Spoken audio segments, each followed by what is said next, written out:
O pastor Anderson Silva declara nas suas redes sociais que foi processado pela Igreja Alcance, liderada pelo pastor Luciano Subirá, por acoitar e esconder graves crimes de todos os membros da igreja e de todas as redes sociais.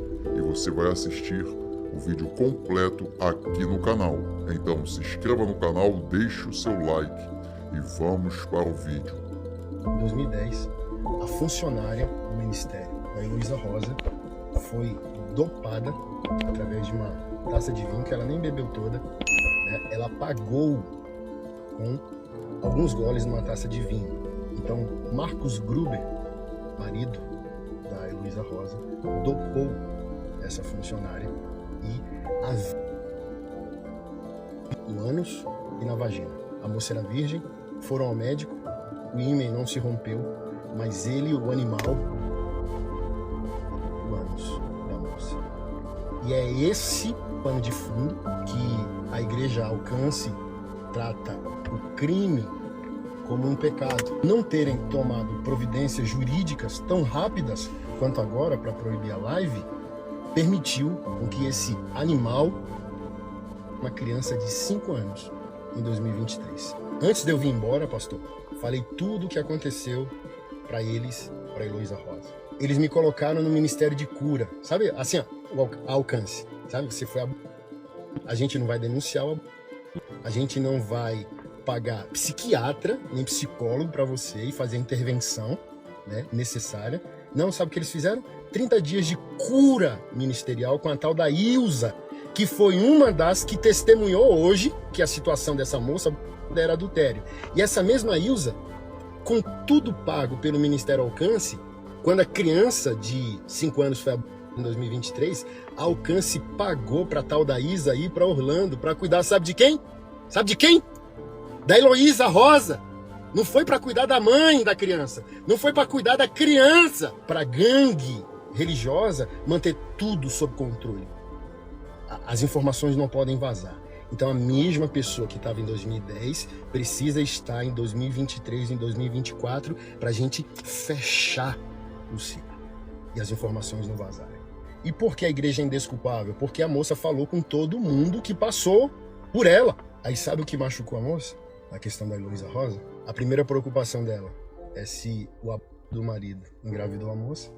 E o segundo é, não, a certeza que eu tenho é que você não vai pegar AIDS. O pastor antes está batendo na igreja. Instituições evangélicas, em sua pessoa jurídica, em seu CNPJ, em sua instituição, ainda não é a igreja do Senhor Jesus. Pressões como essa servem para quê? Para que a instituição religiosa evangélica afirme que faz parte da igreja do Senhor Jesus. E a Alcance está demonstrando que não faz parte da igreja do Senhor Jesus. Porque ela quer continuar calando pessoas, ela, ao invés de amparar vítimas, abre processo contra mim. E eu só quero que vocês, comunidade Alcance, pare de canalice e se posicionem. Quer me processar? Mande 100 processos.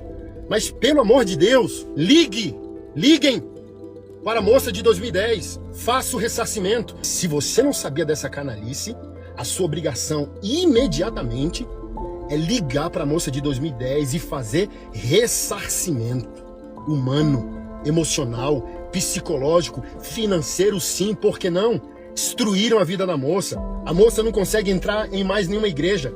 Luciano Subirá, se você honra verdadeiramente seu legado espiritual, teológico, você é um pai doutrinário desse país. Pare tudo o que você está fazendo e se arrependa como um homem, mediante os pecados estruturais que a sua casa eclesiástica cometeu. Eu não estou aqui para dizer que vocês são do maligno, eu estou aqui expondo vocês para que vocês tomem providências bíblicas em favor das vítimas, porque em favor da reputação vocês já tomaram, os processos estão aí. Em favor da Heloísa, vocês também já tomaram. Em favor do Marcos, vocês já tomaram. E vocês vão ser bíblicos no exercício o ministério de vocês em favor das vítimas quando?